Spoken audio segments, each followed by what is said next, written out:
Hello, my name is Matt Mitchell. In this video, I'm going to be teaching you about the exposure triangle.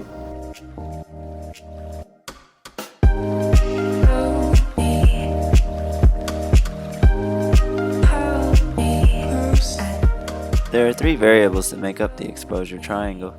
The first is ISO, then aperture, then shutter speed.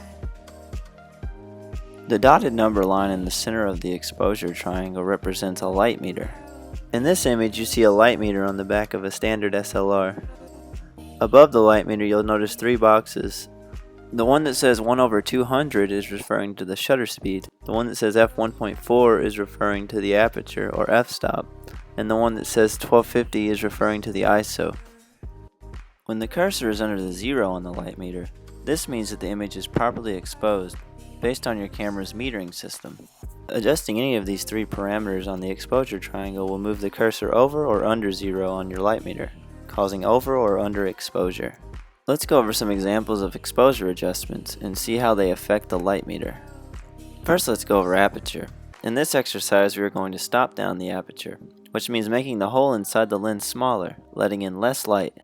We're going to stop down the lens from f5.6 to f8, making it one stop underexposed on the light meter. Now we'll go more in depth into aperture as we get further along in this video, but for now let's move on to ISO, which is your camera sensor's sensitivity to light. We are going to move the ISO up one stop from 400 ISO to 800 ISO and watch on the light meter as it moves from the 0 position to the 1 position. This indicates one stop of overexposure. I will get more in depth with ISO in the next section, but for now, let's move on to shutter speed. Let's start with a pretty standard shutter speed of 1/200. Now to reduce motion blur for a moving subject, we are going to want to double our shutter speed from 1/200 to 1/400. This will reduce our incoming light by one stop on the light meter, making the image one stop underexposed.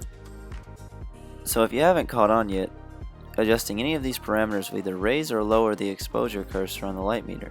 So if you need a specific aperture, you can adjust the shutter speed and the ISO to accommodate. Or if you need a specific shutter speed, you can adjust the aperture and ISO to accommodate. Same with ISO if you need to reduce noise in the image. Let's go ahead and move on to ISO so I can explain this further. ISO, or ISO, is your camera sensor's sensitivity to light. The higher the ISO number, the more light the sensor absorbs. But the higher the ISO number, the more the sensor has to work to pull in light, introducing noise or grain to the image. Noise reduces the sharpness of the image and also limits your ability to repair certain aspects of the image in post-production. Aperture, or iris, is the opening in the lens that allows light to pass through to the sensor. The larger the aperture, the more light is absorbed. The smaller the aperture, the sharper the image, due to the light being focused through a smaller hole. Larger apertures produce what is known as a shallow depth of field, blurring out foreground and background elements outside of the focal plane. This image is an example of a shallow depth of field. This was shot at a 1.4 aperture. If you'll notice, the subject is in focus while everything else is thrown out of focus, allowing subject isolation and removing any distracting elements in the background that might catch the viewer's eye. This image was shot with a smaller aperture of f22. Notice the entire image is sharp and everything is in focus. There is no subject isolation. This is another example of a large aperture. Notice that the background elements all fall out of focus, allowing you to isolate the point of interest in the photograph. In this photograph, the point of interest is obviously the model. Since there isn't a single subject in this image, but rather a scene with a large dynamic of elements, I went with a smaller aperture to make sure that everything in the image was sharp.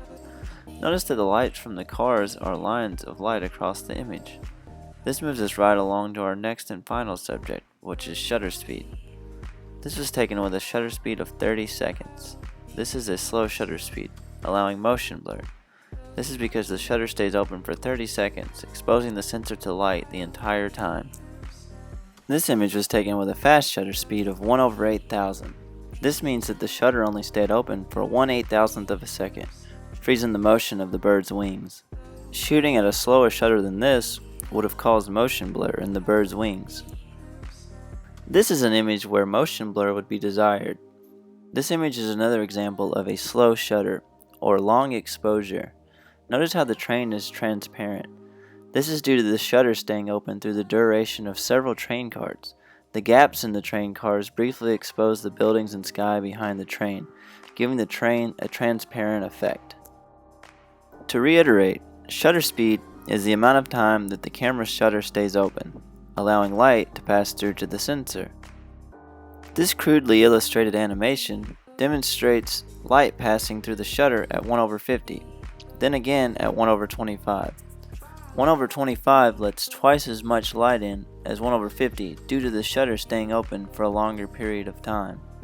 So as a recap for this final image, I used an aperture of f/18 so that everything would be sharp, a shutter speed of 30 seconds to pull in as much light as possible from the light trails going across the bridge, and an ISO of 100 to keep any noise from degrading the image. Well, that's going to wrap up my guide for the exposure triangle. If you have any questions, you can leave them in the comments section below. Don't forget to subscribe to my channel so you don't miss out on any future content. Give this video a thumbs up if you found it helpful. Well, that's going to be it for me for today. Till next time.